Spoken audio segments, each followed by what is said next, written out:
Palavra da Verdade, a exposição bíblica com Hernandes Dias Lopes. Eu convido você para abrir sua Bíblia comigo, por favor, na carta do apóstolo Paulo aos Efésios, capítulo 5. Efésios, capítulo 5.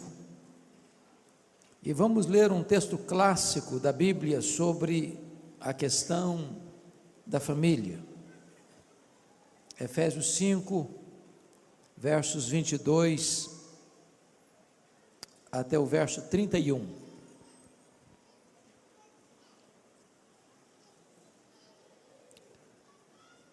O apóstolo Paulo, falando do relacionamento conjugal, diz o seguinte: as mulheres sejam submissas ao seu próprio marido, como ao Senhor, porque o marido é o cabeça da mulher, como também Cristo é o cabeça da igreja, sendo este mesmo o Salvador do corpo. Como, porém, a igreja está sujeita a Cristo, assim também as mulheres sejam em tudo submissas ao seu marido. Maridos, amai vossa mulher, como também Cristo amou a igreja e a si mesmo se entregou por ela, para que a santificasse, tendo-a purificado por meio da lavagem de água pela palavra, para a apresentar a si mesmo igreja gloriosa, sem mácula, nem ruga, nem coisa semelhante, porém santa e sem defeito.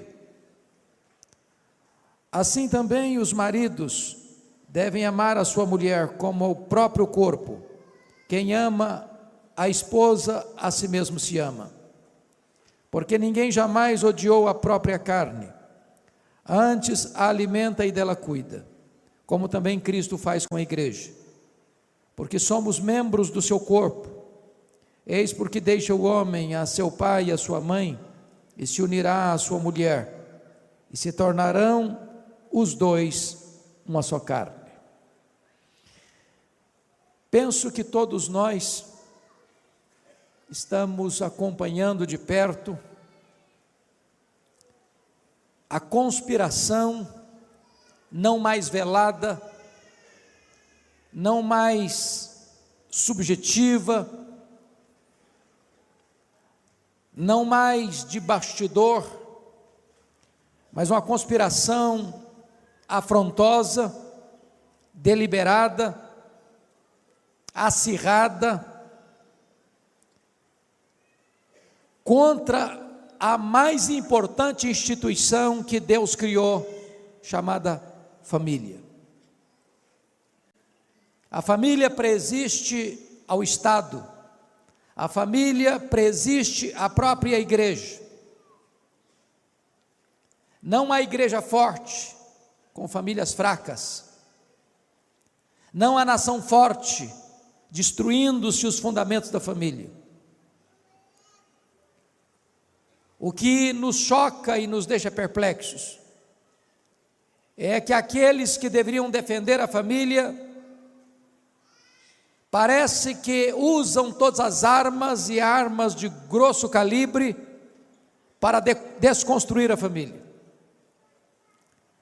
A partir de próprios órgãos governamentais que têm como responsabilidade cuidar da educação e da formação do nosso povo, até mesmo com recursos públicos, patrocinam cartilhas, materiais didáticos, infiltrando-os nas escolas, doutrinando crianças e adolescentes, atacando de forma afrontosa e deliberada esta vetusta, esta importante instituição divina que é a família. Hoje, o maior canal de televisão, que é uma das mais poderosas armas de comunicação, não só do Brasil, mas do mundo, de forma idealizada, de forma consciente e deliberada, tem usado suas telenovelas para tentar minar os alicerces da família, para tirar da mente das pessoas o que é família, com a questão da ideologia de gênero, ensinando que quando uma criança nasce, ela nasce neutra, é a cultura, é o meio que vai determinar se ela vai ser homem ou se vai ser mulher. Estamos assistindo uma tentativa gigantesca de se considerar normal a relação entre homem e homem e mulher, como se homem e homem, mulher e mulher pudesse constituir uma família e formar um casamento. Nós precisamos dizer em alto e bom som à nação brasileira, às autoridades constituídas da nossa nação, aos meios de comunicação de massa desta nação, ao Ministério da Educação e Cultura, aos formadores de opinião deste país, que nós permanecemos de pé, que nós permanecemos firmes e inabaláveis em crer que Deus instituiu a família, que Deus instituiu o casamento, e que dentro da visão de Deus, casamento é a relação de um homem e uma mulher, e que nós não abrimos mão desses valores que são milenares, e que hão de reger daqui para frente, ainda e por sempre, a nossa família, e portanto recorremos às Escrituras, porque para nós não é a cultura que legitima a Bíblia, é a Bíblia que julga a cultura. A Bíblia é a palavra de Deus, a Bíblia não se torna um livro arcaico, a Bíblia não está em desuso, a Bíblia não se tornou obsoleta, ela é para nós a nossa única regra de fé e de prática. Mudam as culturas, mudam os homens, mudam as filosofias, a Bíblia continua sendo para nós a nossa norma de vida e de fé. É por isso que estamos abrindo a Escritura nesta noite. E notem comigo, no versículo de número 31, que Deus vai mostrar o que é casamento, o que é família. Não é um educador, não é um filósofo, não é um livre pensador, não é uma instituição humana, é o próprio Deus quem vai definir o que é casamento e o que é família. É a revelação da sua palavra. E notem comigo que o casamento tem 4 pilares, sem os quais a família entra em colapso. O primeiro pilar da família está aí no verso 31. Eis porque deixará o homem a seu pai e a sua mãe e se unirá à sua mulher. Primeiro, o casamento é heterossexual. É a união de um homem com uma mulher. Não é a união de um homem com outro homem. Não é a união de uma mulher com outra mulher. O casamento, conforme Deus instituiu, é a relação de um macho e de uma fêmea, de um homem e de uma mulher. Ele é heterossexual. Deus não criou um outro Adão para Adão. Quando Deus tirou Eva da costela de Adão, Deus não providenciou para ela uma outra Eva. O que a cultura moderna chama de amor, a Bíblia chama de paixão infame, de um erro, de algo antinatural, que tem conspirado contra os valores morais da nossa sociedade, que ao longo dos milênios foi um fator de decadência das civilizações. O segundo pilar do casamento, está aí no versículo 31, é que além de heterossexual, o casamento é instituído por Deus, é monogâmico. Deixa o homem, seu pai e sua mãe, e se unirá à sua mulher, não às suas mulheres. De tal maneira que tanto a poligenia, um homem ter mais de uma mulher, como a poliandria, uma mulher ter mais de um homem, está fora do parâmetro e do projeto de Deus. É claro que algumas pessoas de má fé, ou com teologia ruim, tentam defender a poligamia, inclusive nos arraiais chamados evangélicos. Quando alguém diz o seguinte: bom, mas nós vemos exemplos de homens de Deus no Velho Testamento que tiveram várias mulheres, e citam Abraão, e citam Jacó, e citam Davi, e citam Salomão, e afirmam que se esses homens foram homens de Deus e tiveram mais de uma mulher, hoje também nós poderíamos ser homens de Deus e termos mais de uma mulher. Mas essa é uma leitura errada da Bíblia. A leitura da Bíblia não é a leitura exemplarista, mas a leitura preceitual. E eu explico. Quando Deus instituiu o casamento, diz lá em Gênesis 2:24, texto repetido aqui em Efésios 5:31, Deus estabeleceu o casamento monogâmico. Por isso deixa o homem, seu pai, sua mãe, se unirá à sua mulher. Mais tarde, quando Moisés estava trazendo a lei moral, que foi dada pelo próprio Deus, como regra e norma de vida para o seu povo, está escrito no 10º mandamento: não cobiçarás a mulher do teu próximo. Já naquela época havia uma cultura poligâmica no mundo, mas a palavra de Deus, na lei moral, referenda o princípio da criação, que o casamento é monogâmico e não poligâmico. Mais tarde, 1500 anos depois, quando os fariseus chegam para Jesus e perguntam: é lícito ao marido repudiar sua mulher por qualquer motivo? Jesus responde essa pergunta com outra pergunta, e pergunta assim: não tendes lido? Vocês não conhecem a Bíblia? Vamos voltar para as Escrituras?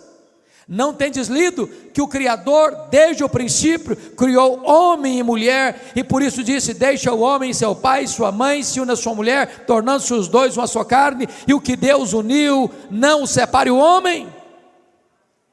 De tal maneira que tanto na criação, quanto na lei moral, quanto na aliança da graça, o casamento monogâmico é reafirmado. Esta é a leitura correta das Escrituras. Isso prevalece para sempre.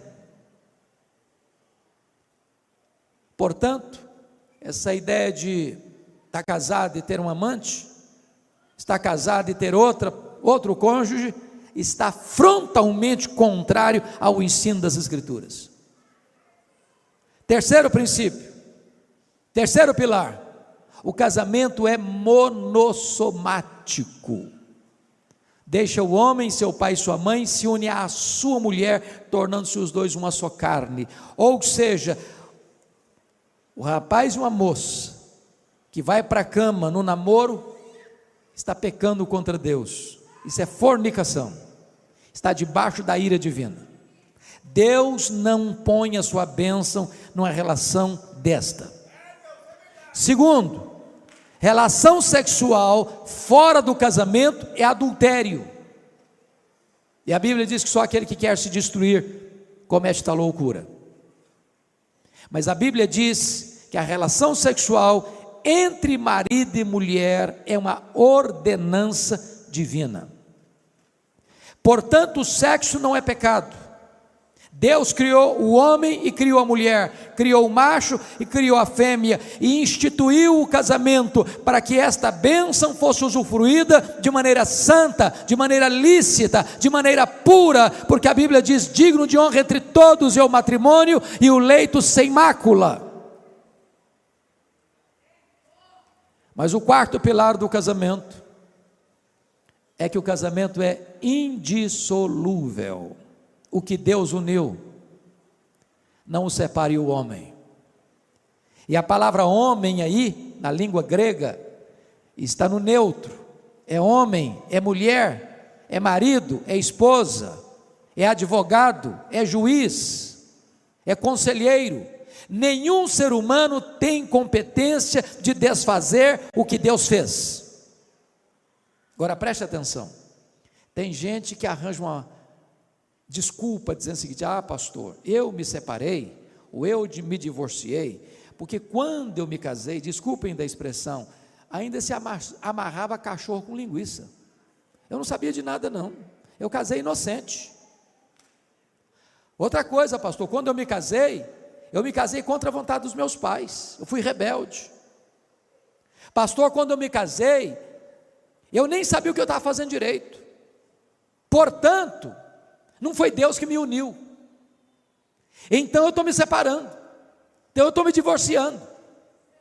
Deixa eu dizer uma coisa para você, mesmo que você tenha se casado na contramão da vontade de seus pais, mesmo que você tenha se casado sem ter compreendido plenamente o que era casamento, no momento em que você se casou, Deus ratificou aquela aliança. Vocês se lembram de Josué capítulo 9? Lá está escrito que Josué fez uma aliança com os gibeonitas sem consultar a Deus, apressadamente. Mas ao firmar aquela aliança, ele não pôde mais quebrá-la. E 300 anos depois, o rei Saul quebrou aquela aliança, e o juízo de Deus veio sobre a nação de Israel. Notem isso, hoje 50% dos casais que vão ao altar, jurando amor um ao outro, depois vão para as barras de um tribunal, com mágoas e dores, desfazendo esta relação através de um doloroso divórcio. O preceito de Deus é: o que Deus uniu, não o separe o homem. Deus instituiu o casamento, Deus não instituiu o divórcio. Deus permite o divórcio por causa da dureza do coração, mas o casamento é a ordenança dele, é a vontade dele. A saída para um casamento não é o divórcio, a saída é o perdão, é a restauração, é a cura, é o renovo, é a redescoberta do projeto de Deus. Talvez você argumente: ah, pastor, mas o meu amor acabou. Ah, mas secou tudo. Ah, mas perdeu completamente o brilho. Deixa eu dizer uma coisa para você: se o seu sentimento secou, o mesmo Deus que fez a vara seca de Arão florescer, pode fazer florescer o sentimento no seu coração. Se você argumenta que o amor morreu, eu posso lhe garantir que o mesmo Jesus que ressuscitou os mortos, pode ressuscitar o que está morto no seu coração.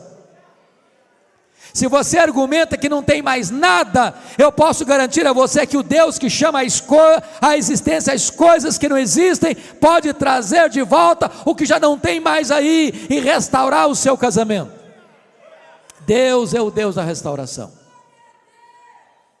Mas agora eu gostaria que você então pudesse acompanhar comigo qual é o papel da esposa, qual é o papel do marido, para que este casamento que é instituído por Deus, seja um casamento feliz.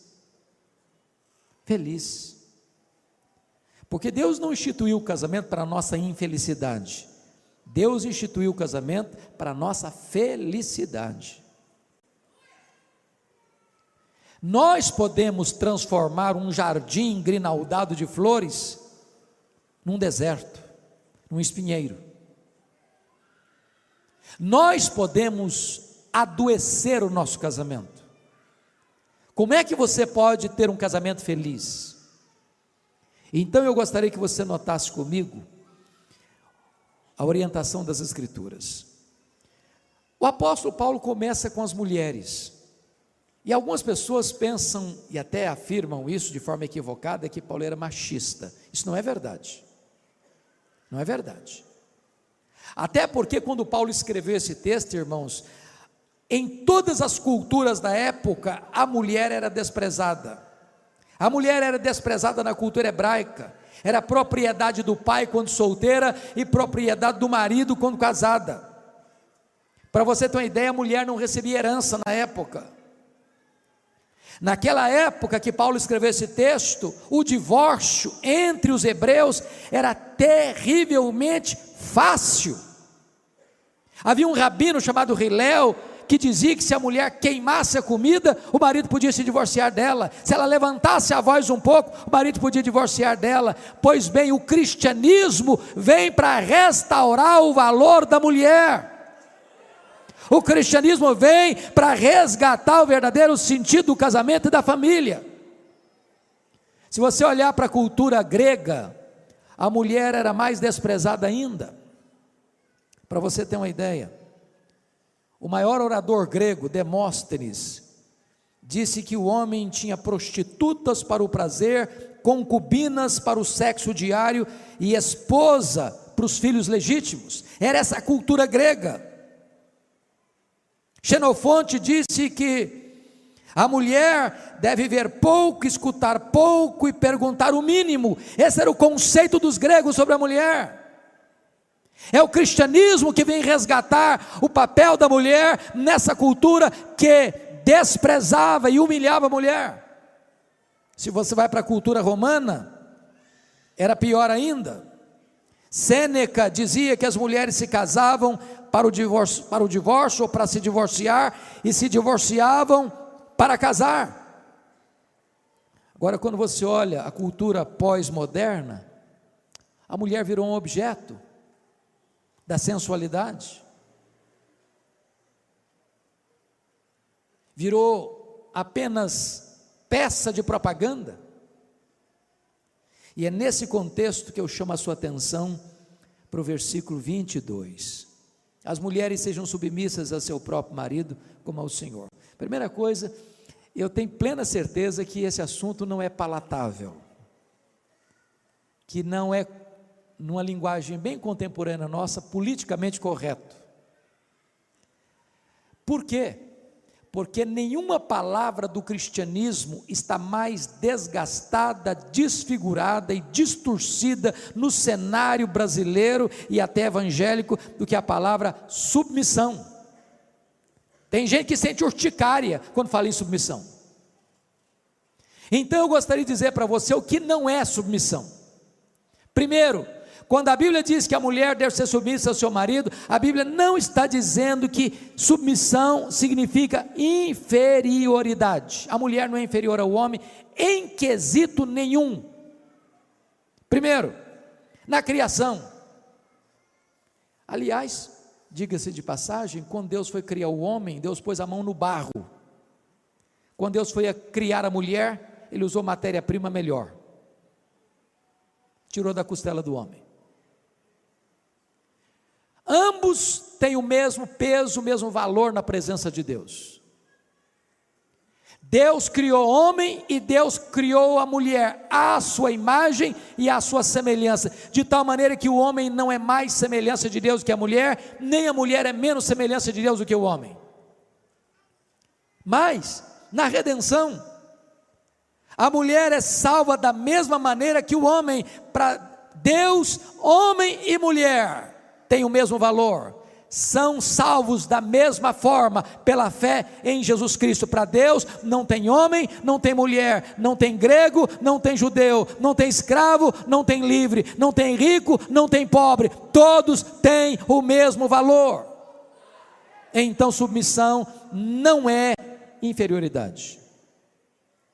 Por exemplo, quando a Bíblia diz que o marido é o cabeça da mulher, pensem comigo, a Bíblia não está querendo dizer que a mulher é inferior ao homem, porque a Bíblia diz assim: Deus é o cabeça de Cristo,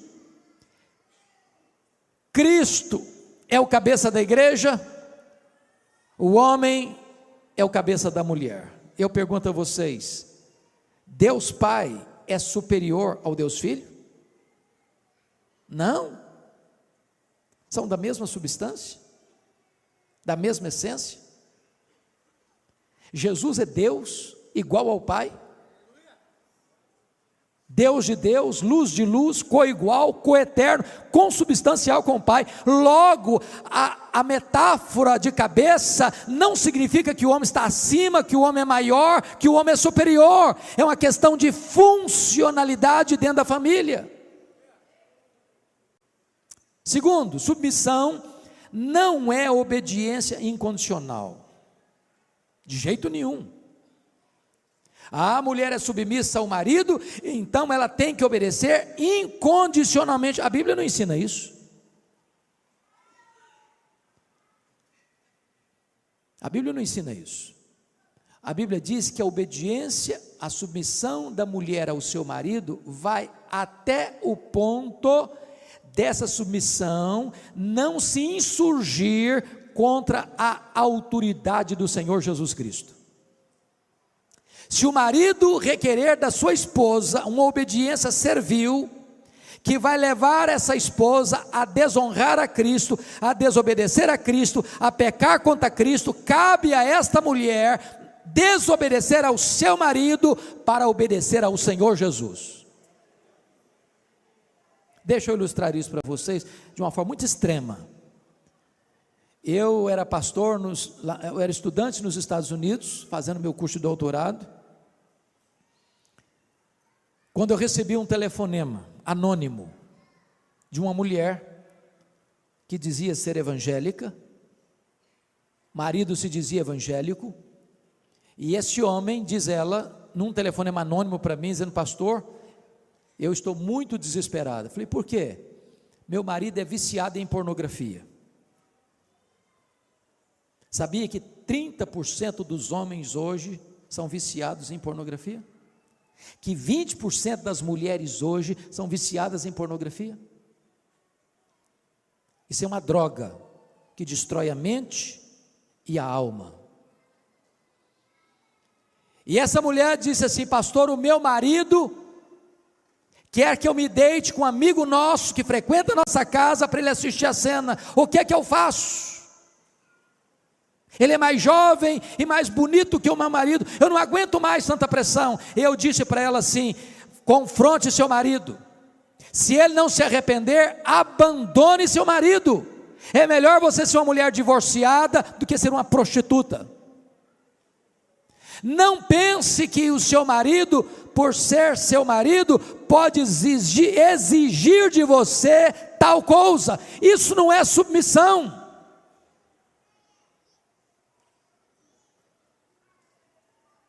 Portanto, a submissão da esposa ao marido não é uma submissão incondicional. O marido e a mulher estão debaixo de uma autoridade maior, a autoridade de Jesus Cristo. Se essas duas autoridades entrarem em choque, cabe a resposta dos apóstolos ao sinédrio: antes importa obedecer a Deus que aos homens. Terceiro lugar, irmãos. Terceiro lugar. Submissão não é submissão de gênero. Preste bem atenção nisso. Paulo diz: as mulheres sejam submissas não ao homem. Não está escrito isso aí. As mulheres sejam submissas ao seu marido. Não é que o sexo feminino é submisso ao sexo masculino. A Bíblia nunca ensinou isso. Não é de gênero a submissão, é numa relação familiar, porque Deus é Deus de ordem e não de caos. Uma família não pode ter duas cabeças, é preciso ter uma ordem, como dentro da própria Trindade tem uma ordem, o Pai é o cabeça de Cristo, também na família precisa ter uma ordem, e foi Deus quem constituiu o marido como cabeça. Portanto, a submissão não é a qualquer homem, é submissão ao marido, é a submissão dentro da instituição do casamento e da família. Pois bem, o que é então submissão? Primeiro, submissão é ter uma missão debaixo da missão do marido. Se o papel do marido é amar a sua mulher e dar a sua vida por ela, a missão da mulher é possibilitar ao marido a cumprir esse propósito, esse desiderato, essa missão. A mulher é submissa ao marido exatamente porque ela é serva de Deus.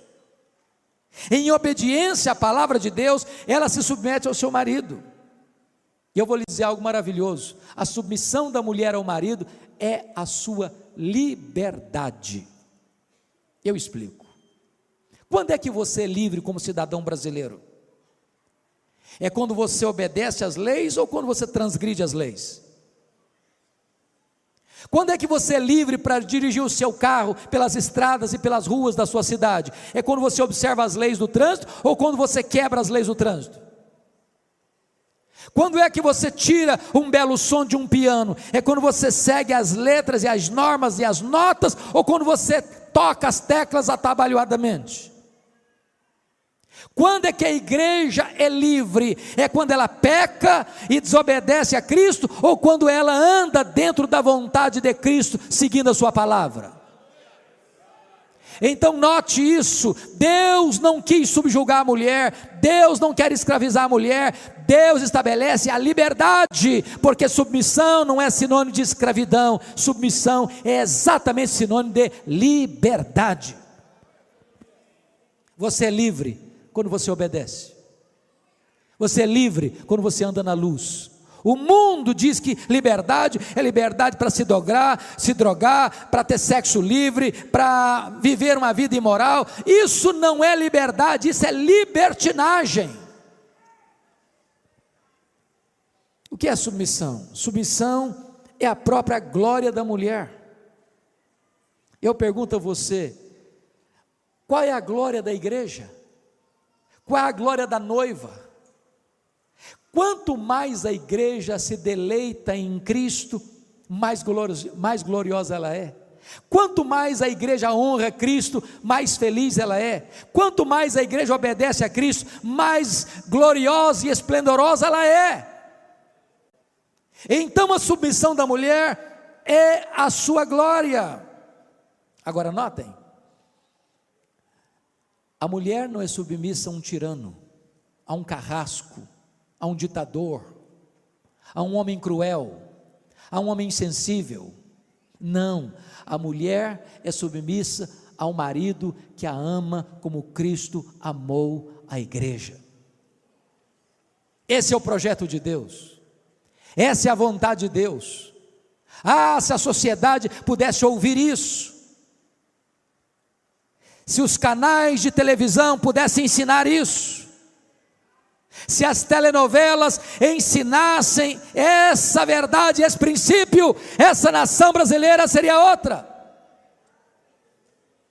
A igreja, irmãos, é a sociedade de vanguarda nesse mundo. A igreja é o sal da terra, é a luz do mundo. A igreja precisa levantar a sua voz, desfraldar suas bandeiras e dizer que Deus ama a família, que Deus não abre mão da família e que os preceitos de Deus são para a felicidade da família.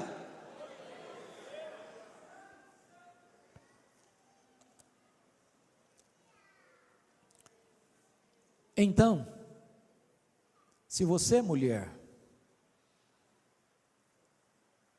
entende isso, você é uma mulher bem-aventurada. Sabe por quê? A Bíblia diz que a mulher sábia edifica a sua casa. Há muitas mulheres que não querem se colocar debaixo da autoridade de seu marido, disputam espaço, disputam comando. E eu, no segundo período, vou falar do outro lado da verdade bíblica,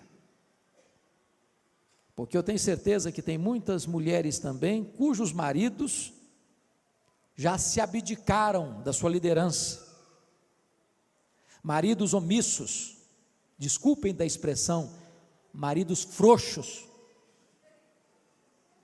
que não assumem o seu papel de líder da casa, de sacerdote do lar, não assume a responsabilidade de educar os filhos, de orar com os filhos, de orar com a esposa, de ser conselheiro, de ser intercessor, de ser amigo, de ser provedor, de ser uma bênção para a sua casa. E a nossa esperança, irmãos, é que a cidade de Várzea Paulista possa ser verdadeiramente impactada por esta igreja, pelas igrejas aqui representadas, para que cada família dessa cidade, em cada rua, em cada avenida, em cada praça, em cada escola, em cada faculdade, em cada instituição de ensino, em cada instituição de saúde, em cada instituição militar, possa saber que aqui nessa cidade há uma igreja que ama a família, que se importa com a família e que vela pela família.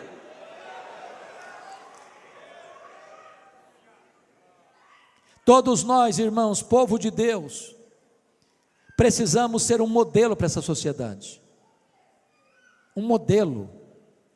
Quando o grande artista e humorista brasileiro Chico Anísio morreu, o que mais me impressionou é que a imprensa deu larga cobertura ao fato de que ele teve 7 casamentos, como se aquilo fosse uma grande vantagem para um homem ter 7 casamentos.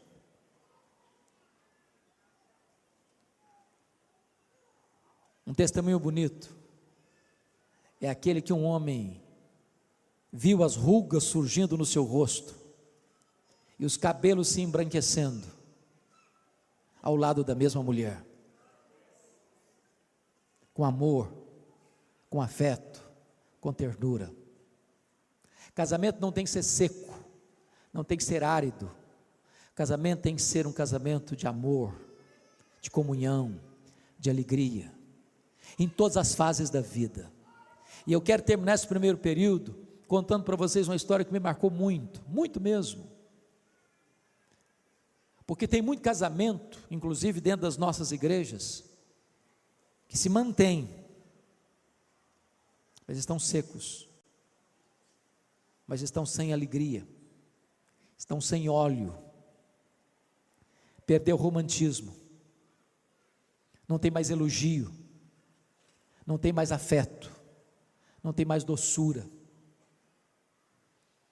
E nós precisamos resgatar isso, porque não é apenas com os princípios que nós vamos impactar a sociedade, a cidade de Várzea Paulista, é sobretudo com o exemplo.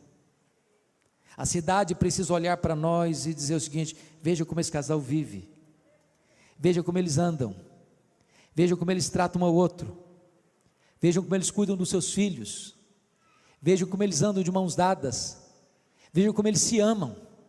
É isso que vai impactar, é isso que vai mexer com as pessoas, é perceber que é possível você envelhecer junto, amando a mesma pessoa, que é possível você caminhar junto, superando crises, que é possível você superar dificuldades pelo perdão, que é possível você se levantar e ser restaurado por Deus e retomar a sua caminhada conjugal, mesmo depois de um revés, que você pode tapar a porta dos fundos e dizer não para o divórcio e sim para o casamento.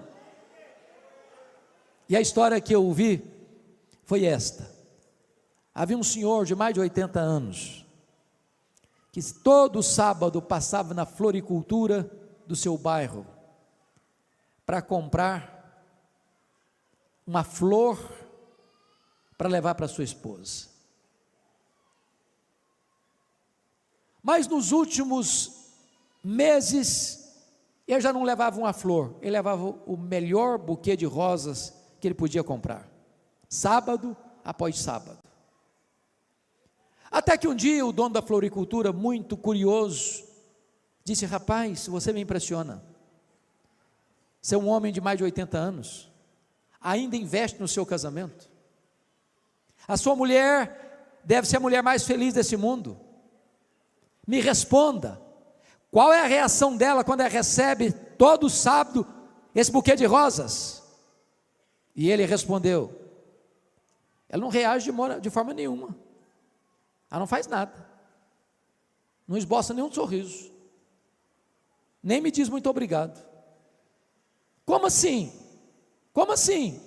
Você leva flor para ela todo sábado, e ela não reage, e ela não faz nada, e ela não se alegra, e ela não dá um abraço, ela não dá um beijo, ela não esboça um sorriso, ela não diz nem muito obrigado. E ele respondeu: não. Mas como? Ele disse: a minha mulher tem Alzheimer, ela não sabe mais quem eu sou, ela não sabe que eu sou o marido dela. E o homem, mais perplexo, mais chocado ainda, disse: mas se ela não sabe quem é você, por que é que você leva flor para ela todo sábado? E ele respondeu: ela não sabe quem eu sou, mas eu sei muito bem quem ela é. Eu sei muito bem quem ela é. Este é o amor. E é sobre este assunto que eu quero falar com você na segunda parte da nossa mensagem.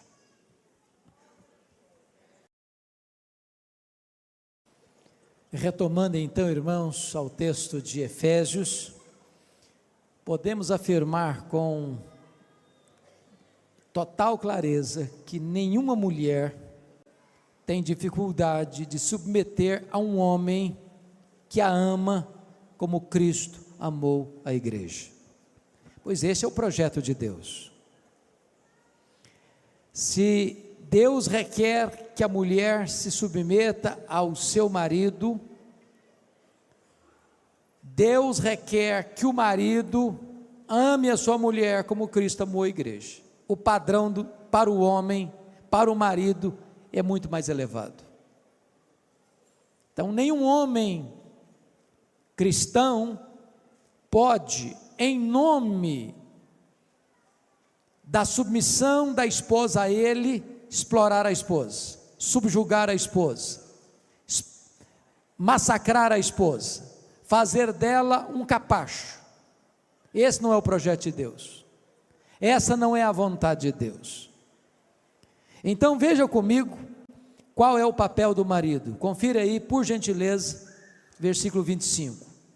Maridos, amai vossa mulher como também Cristo amou a igreja e a si mesmo se entregou por ela. Primeira coisa é que Deus requer que o marido ame a mulher, nem requer que ele entenda a mulher. Acho que o desafio fica grande demais.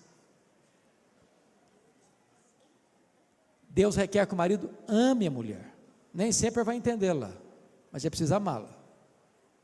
E quando você fala que o marido deve amar a sua mulher, isso implica três coisas. Primeiro, quem ama declara que ama. É claro, gente. Há um livro de um autor muito conhecido no Brasil, esse livro chama-se As 5 Linguagens do Amor, e ele disse que a palavra amor é uma palavra que hoje não tem consenso no seu entendimento, porque para algumas pessoas, amor é ouvir essa declaração: eu te amo. Qual foi a última vez que você falou para sua mulher: eu te amo? Eu sei que foi hoje, não foi? Para outras pessoas, amor é serviço. Se você não ajuda a sua mulher a lavar a louça da janta, você não ama nada, porque a linguagem que ela entende por amor é serviço. Eu sei que você daqui é tipo de marido que ajuda, claro, né? Não tem nenhum marido machista aqui. Para a terceira pessoa, amor é tempo de qualidade. Se você não está perto, se você não fica junto, se você não agenda para ficar perto, você não ama, porque a pessoa entende que amor é isso. Para a quarta pessoa, amor é contato físico. Se você não abraça, não beija, não está junto, você não ama, porque a linguagem que a pessoa entende de amor é isso. Para a quinta pessoa, amor é cartão de crédito. Se você é um marido pão duro, munheca, mão de vaca, você não ama coisa nenhuma. É claro que vocês são maridos generosos, né? Que compram um presentinho de vez em quando, sem ser dia de aniversário, aniversário de casamento, aniversário da sogra, vocês gostam de comprar um presentinho de vez em quando, não é isso? Quem ama, declara que ama. Se a gente não cultivar esse hábito, perde-se essa prática. Tem constrangimento depois. Pastor Alberto, uma das coisas mais assim constrangedoras do meu pastorado, que o primeiro casamento que eu celebrei em Bragança Paulista, no meu primeiro ano de ministério, passado um ano, o casal veio ao meu gabinete pastoral, e a mulher estava muito brava com o marido, e ela me disse assim: pastor, a última vez que o meu marido me disse que me ama, foi no dia do casamento, nunca mais ele falou. E ele olhou para ela assim desconfiado e disse: mas precisa dizer de novo? Não falta nada para você? Coitado, não tinha entendido nada. Pior do que esse foi aquele que disse no dia do casamento no altar: hoje eu estou te avisando que eu te amo, se um dia eu me arrepender eu te aviso. Quem ama, declara que ama. Segundo, quem ama, tem tempo para a pessoa amada.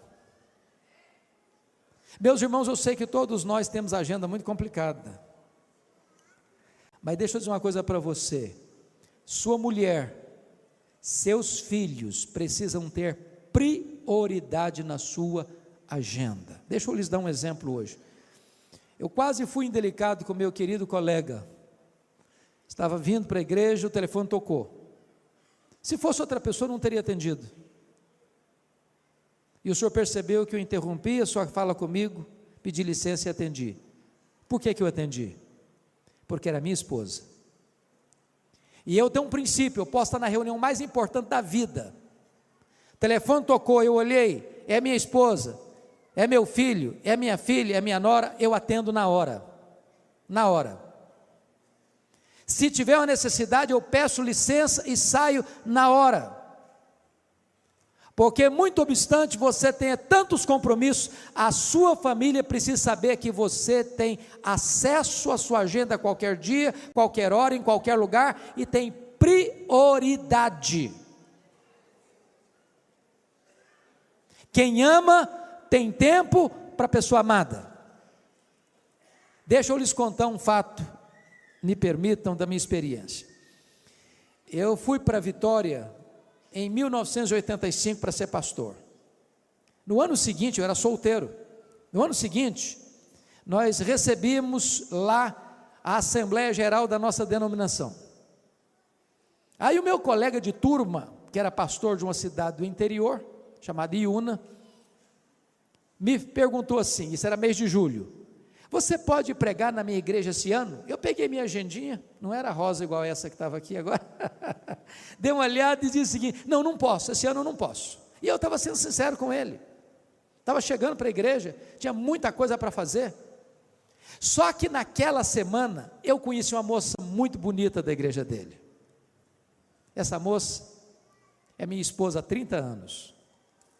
E eu fui na igreja desse pastor, naquele ano, que era a ovelha dele, 9 vezes, naquele ano, 9 vezes, eu mudei minha agenda, eu arranjei tempo, porque quem ama, tem tempo para a pessoa amada. Então, arranje tempo para estar junto com a sua mulher,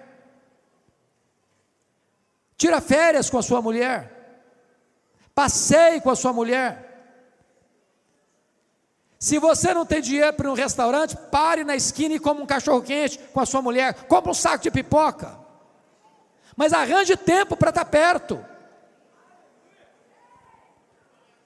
Hoje às vezes nós temos tempo para todo mundo, mas não temos tempo para a família. Escutamos todo mundo, mas não escutamos a família. Terceiro, quem ama procura agradar a pessoa amada.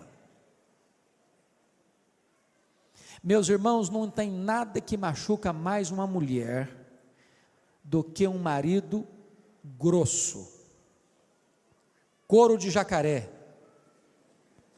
duro no trato.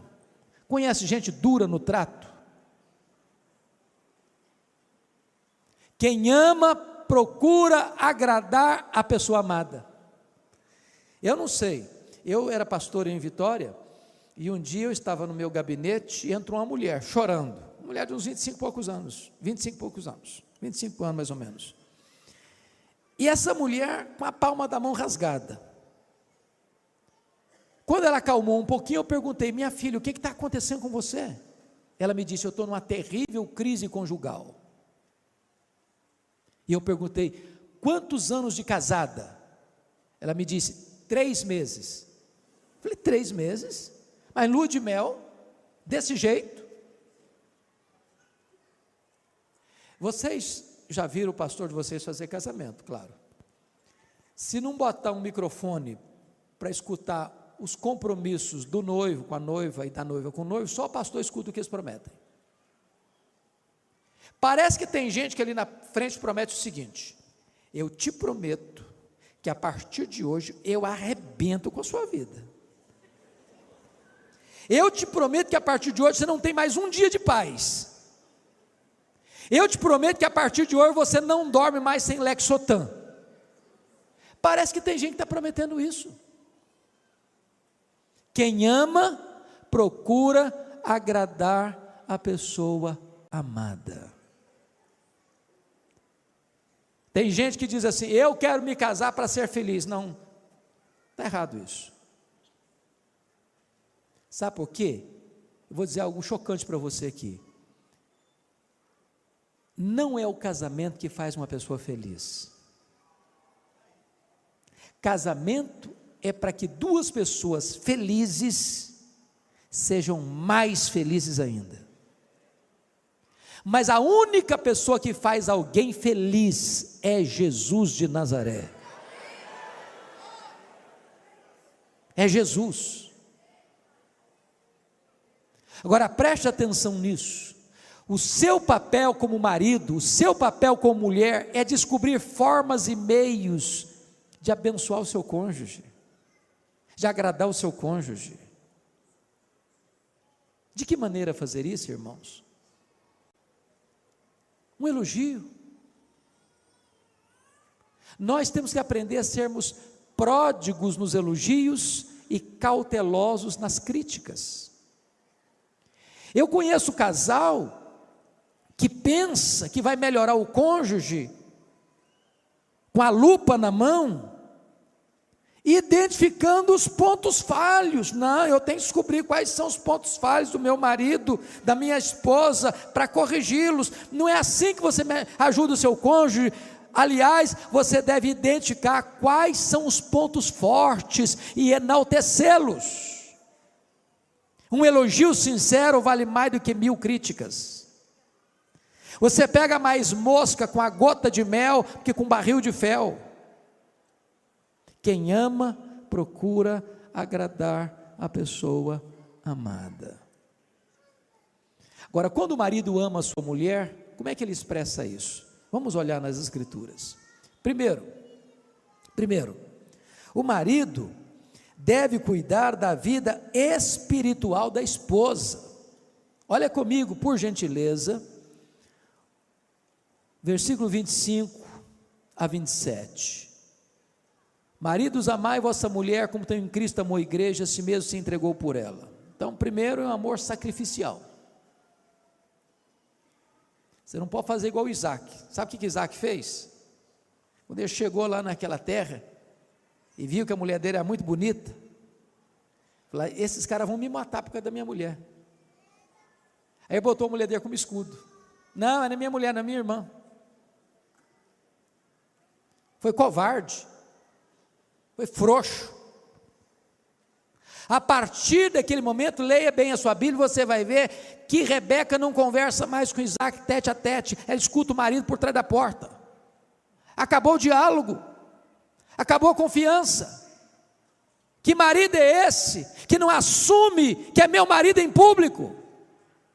Que marido é esse que me coloca para protegê-lo como escudo, em vez dele abrir o peito e dizer: não, eu estou aqui é para proteger a minha mulher, eu estou pronto a morrer por ela.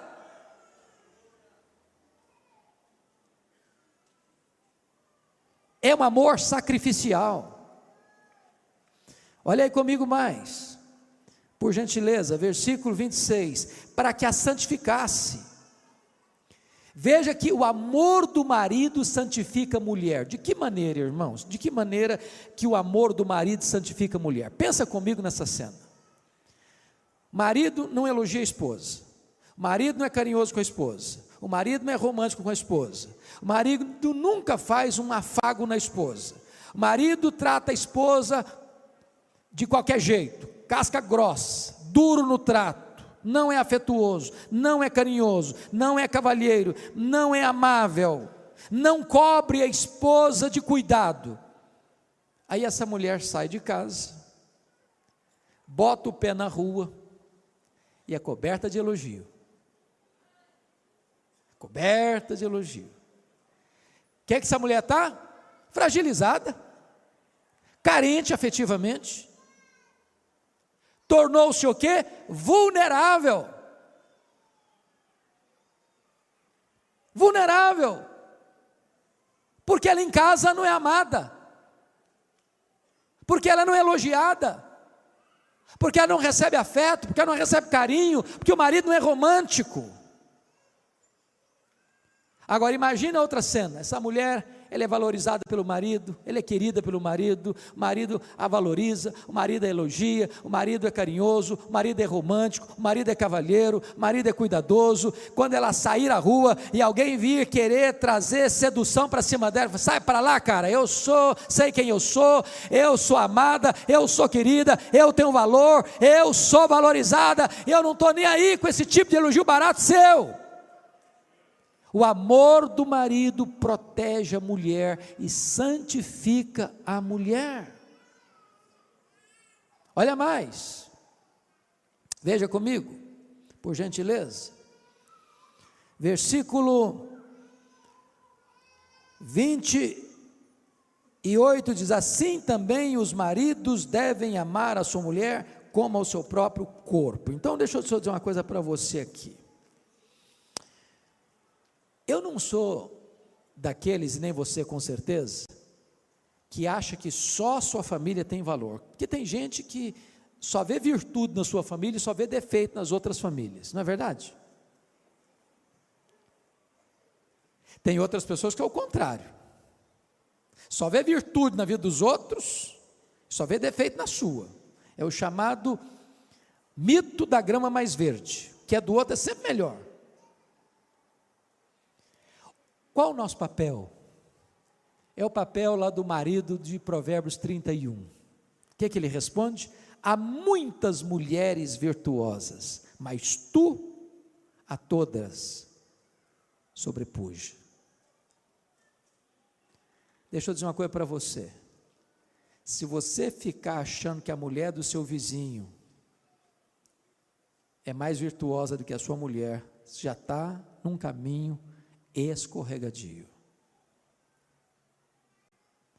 Se você espichar o pescoço e ficar olhando por cima do muro, achando que você merece alguém melhor, você já está encrencado.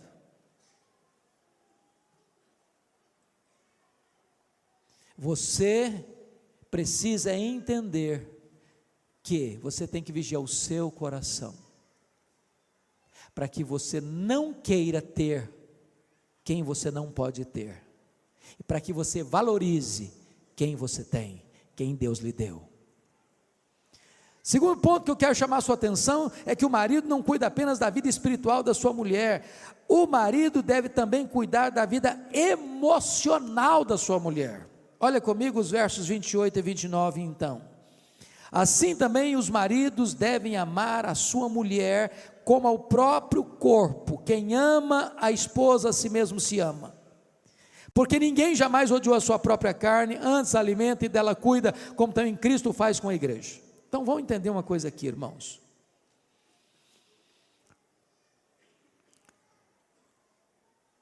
Quando um marido trata mal a esposa, ele está tratando mal a si mesmo.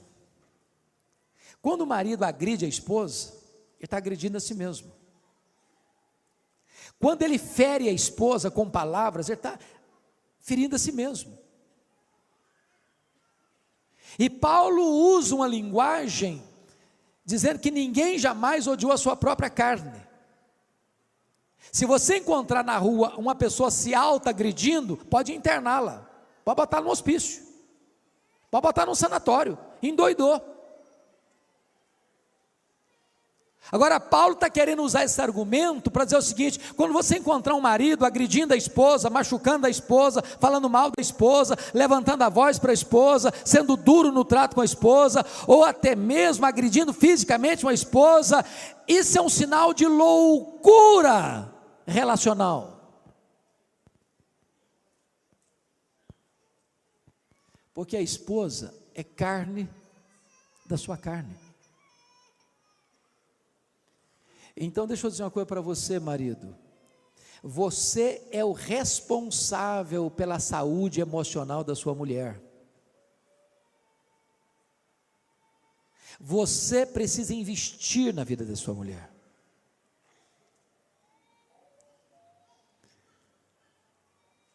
A sua mulher tem determinadas carências na área emocional que ninguém mais pode suprir a não ser você. E preste atenção que isso é altamente espiritual. Sabe por quê? 1 de Pedro 3,7 diz assim: se você não viver a vida comum do lar, tratando a sua esposa como o vaso mais frágil, as suas orações, marido, são interrompidas.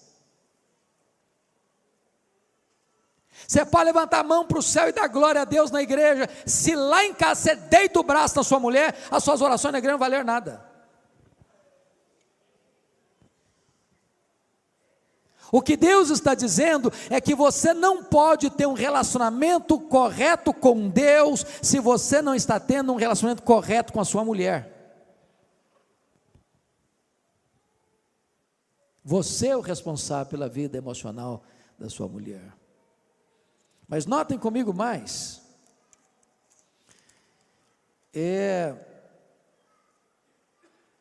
o marido não apenas cuida da vida emocional da sua mulher, elogiando-a, acariciando-a, porque é um termo muito interessante aqui, que eu chamo a sua atenção agora, ele cuida também da vida física da sua mulher. Olha, por gentileza, o que está escrito no verso 29 ao verso 31, porque ninguém jamais odiou a própria carne, antes a alimenta e dela cuida. A palavra cuida aí, na língua grega, só aparece mais outra vez na Bíblia, no Novo Testamento. Só aqui em Efésios 5:29 e em 1 Tessalonicenses 2:7. E lá a palavra foi traduzida por acariciar.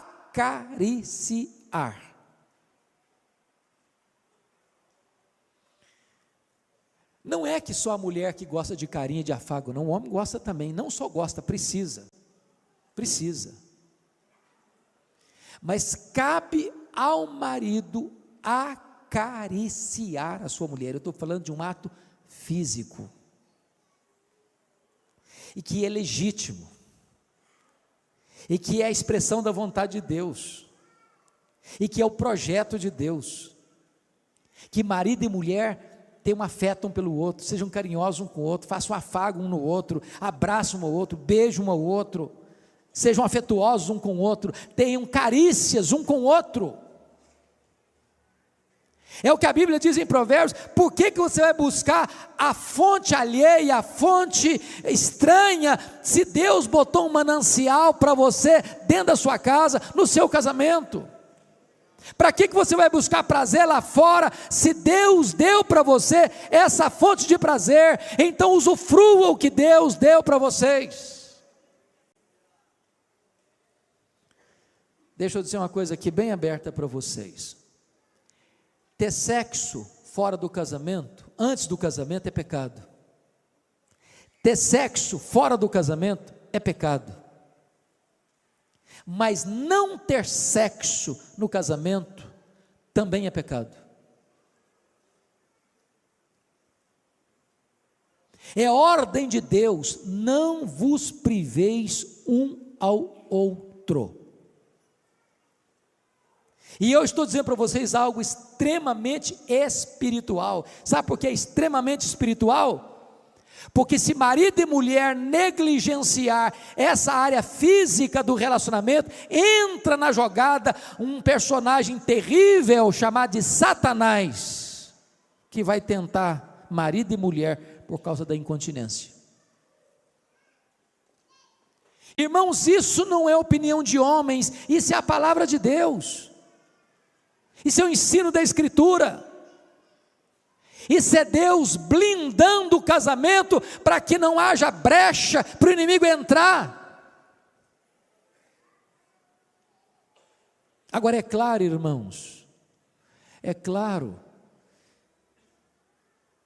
Marabel Morgan, se vocês um dia, mulheres, acharem esse livro numa livraria, comprem A Mulher Total, de Marabel Morgan.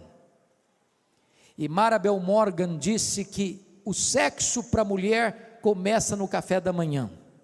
Sabe o que significa isso? Se o marido for grosso com a mulher desde o amanhecer do dia, de noite vai ter pedra no colchão.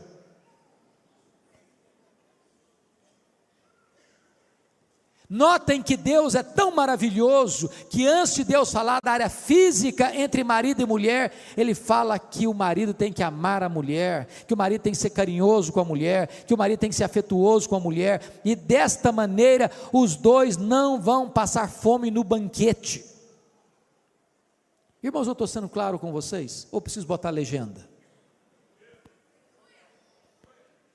Esse é o projeto de Deus. Essa é a vontade de Deus. Preste bem atenção nisso. Ninguém aqui tem um casamento tão bom que não possa ser melhorado. Ninguém aqui tem um casamento tão ruim que não possa ser restaurado. Quem sabe Deus, pela sua graça, nos ajude a investir um pouco mais no nosso casamento. Sabe o que me deixa perplexo, pastor Alberto? É que o índice de divórcio no meio evangélico é quase o mesmo, fora da igreja.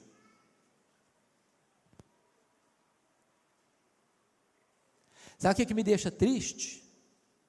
É que às vezes o marido crente e a mulher crente têm agido quase da mesma maneira daqueles que não conhecem a Deus.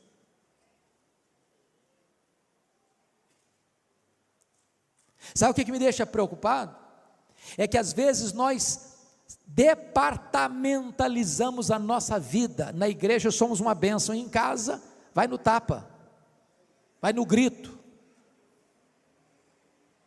ou naquele silêncio gelado, naquela indiferença terrível e esmagadora. Irmãos, eu estou cansado de receber e-mails e cartas anônimas dizendo: pastor, eu não aguento mais, meu marido é crente, meu marido é líder da igreja, meu marido canta no coral, meu marido faz isso na igreja, faz aquilo outro, mas em casa ele não me ama, ele não fala comigo, ele não é carinhoso comigo, ele nem me respeita.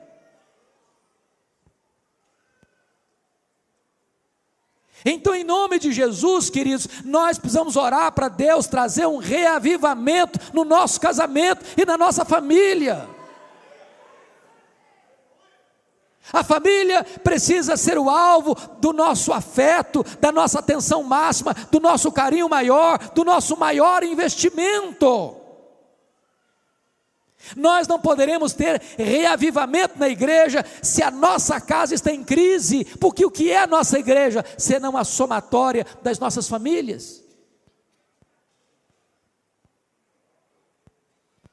Mas deixa eu concluir, dando uma palavrinha rápida, no capítulo 6, versos de 1 a 4, por favor, dê uma olhadinha aí. Filhos, obedecei a vossos pais no Senhor, pois isto é justo.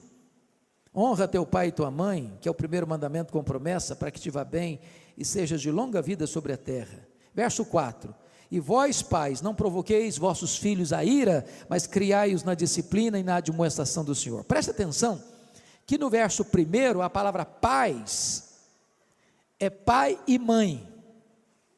Filho tem que obedecer pai e mãe. Filho tem que honrar pai e mãe.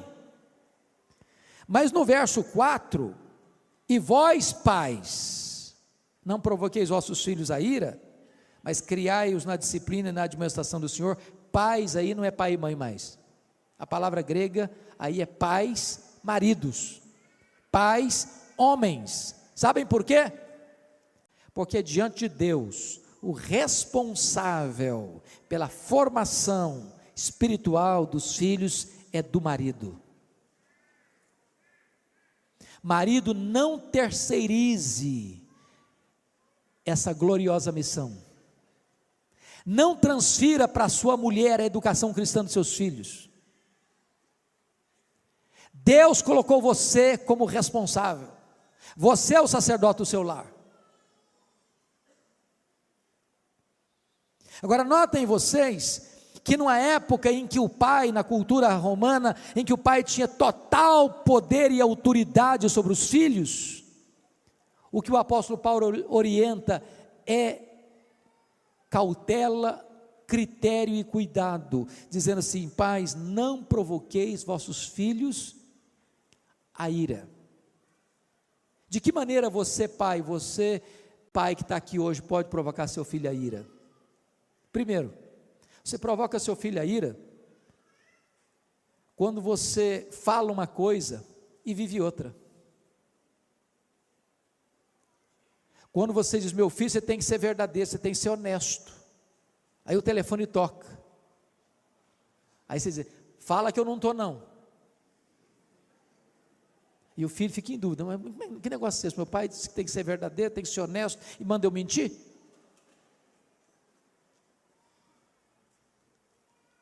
Você provoca seu filho a ira quando você compara um filho com outro e tem predileção por um filho em prejuízo do outro, e age como Isaac e Rebeca: eu tenho um filho predileto, não, o outro é que é meu predileto. Você provoca um filho a ira quando você requer dos filhos o mesmo desempenho, quando você só pode requerer o mesmo empenho. E eu explico. José e João são irmãos, filhos do mesmo pai, da mesma mãe, vão para a aula, a mesma prova, um tira 10, o outro tira 8. Às vezes quem tirou 8 estudou mais que quem tirou 10, porque você não pode exigir dos filhos o mesmo desempenho. Você pode exigir sim, estudar ao mesmo tempo, ter o mesmo esforço, ter a mesma dedicação, mas você não pode exigir o mesmo desempenho. São pessoas diferentes. Você provoca um filho a ira quando você cobra sempre e não elogia nunca. Por exemplo, o menino chega em casa todo feliz, diz: papai, eu tirei 9 na prova de matemática, e você diz: menino, quando é que você vai tirar 10? O menino fica todo desanimado, fala: nunca vou conseguir agradar meu pai. O que você poderia dizer para ele? Parabéns, meu filho, parabéns, você tirou 9, eu acho que você tem potencial para tirar 10. Você valorizou seu filho, você encorajou a prosseguir e avançar um pouco mais. Você provoca seu filho a ira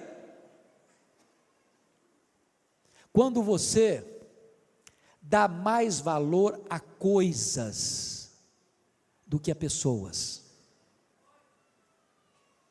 Você lisa mais o seu carro do que faz polimento nos relacionamentos. Você tem mais ciúme do seu carro do que da sua família.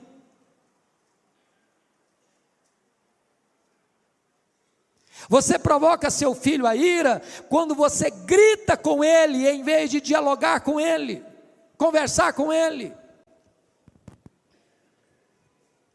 Meus irmãos, notem isso. Antes de Deus nos ensinar o que fazer, Deus nos mostra o que não fazer.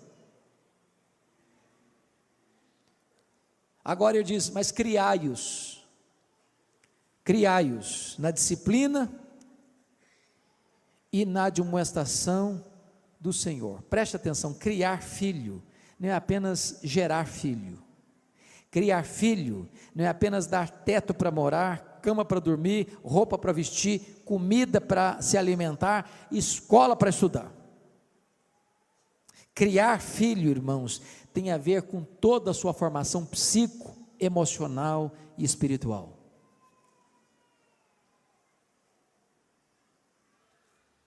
Nós estamos vivendo uma geração muito complicada. Tem muitos pais que terceirizam os filhos para outros cuidarem, para outros educarem. E eu quero crer em nome de Jesus, que aqui não tem nenhum pai nem uma mãe que entregue seus filhos à babá eletrônica.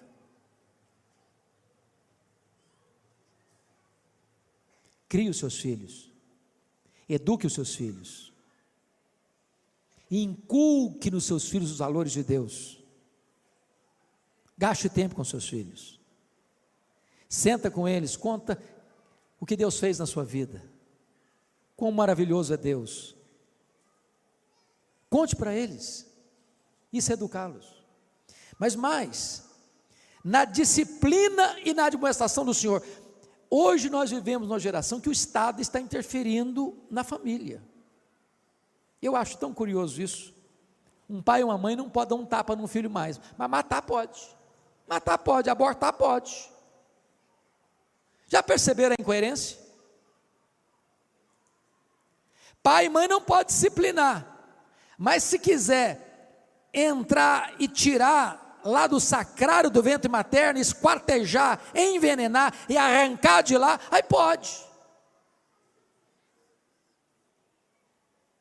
Agora deixa eu dizer uma coisa para você, todo filho precisa de limites, de disciplina. Tem que ter horário para chegar, tem que ter horário para sair, tem que saber aonde vai, tem que saber com quem vai, tem que saber o que vai fazer, tem que saber a hora que vai voltar. Filho precisa de limites. Eu não sei quantos de vocês na década de 80 assistiram o filme ou leram o livro Eu, Cristiane F., 13 anos, drogada, prostituída. A mãe, criada numa família muito rigorosa nos limites, na disciplina, ela pensou: o dia que eu crescer, o dia que eu for mãe, a minha filha não terá limites, eu vou deixar ela livre. Essa é a pregação da sociedade hoje, é isso que está nas telenovelas, é isso que a televisão está ensinando todo dia, é isso que a cultura moderna está dizendo. Os filhos é quem faz as suas escolhas, você não interfere em nada. A Bíblia diz exatamente o contrário. A Bíblia diz que você põe limites. Filhos precisam de limites. Sabe o que é que aconteceu? Essa mulher teve uma filha, não pôs limites, deixou ela livre. Com 13 anos, a menina estava drogada, a menina estava prostituída, a menina estava destruída, e ela chorando diz: pensando que estava dando liberdade à minha filha, eu destruí a minha filha. Deixa eu dizer uma coisa para você, pai, e você, mãe. Nem sempre nossos filhos vão gostar de receber um não, nem sempre. Eu não sei se os filhos de vocês são como os meus, mas eu cheguei às vezes a falar não para o filho, ele ficou emburrado comigo, fechou a cara, trancou-se no quarto e começou a chorar. Deixa eu dizer uma coisa para você: choro não mata filho. Choro não mata filho, mas não colocar limites mata filho, destrói filho. Deixa eu dizer outra coisa para vocês: pai e mãe têm que ter coragem de interferir no namoro dos filhos. Preste bem atenção nisso. Pai e mãe têm que ter coragem de interferir no namoro dos filhos. O que é que eu quero dizer com isso? A menininha começou a namorar, o rapazinho começou a namorar, não conversa com mais ninguém, não tem mais relacionamento com ninguém na igreja, se isolou do mundo, chega em casa, se tranca no quarto, quando você vai olhar, atender o telefone, está com a cara cheia de lágrima. Ô gente, namoro ruim é ensaio para um casamento trágico. Você já viu um namoro ruim dar casamento bom? Então, se o namoro é ruim, é hora de você interferir, sim. Não dá, meu filho, não dá, minha filha, vamos parar com isso. Você já escutou aquele ditado? É melhor você ficar meia hora vermelho do que a vida inteira amarelo? Depois os seus filhos vão agradecer a você. Tem que ter coragem, disciplina. Tem hora que a única linguagem que os nossos filhos vão entender é a linguagem da disciplina. Não pode, não vai, não fica. Não é agradável dizer isso não, irmãos. Você está pensando que é fácil? Mais fácil, não faz, vai, não tem problema não, chega a qualquer hora, não sei para onde vai, tudo bem. Não, tudo bem não, os filhos precisam de limites.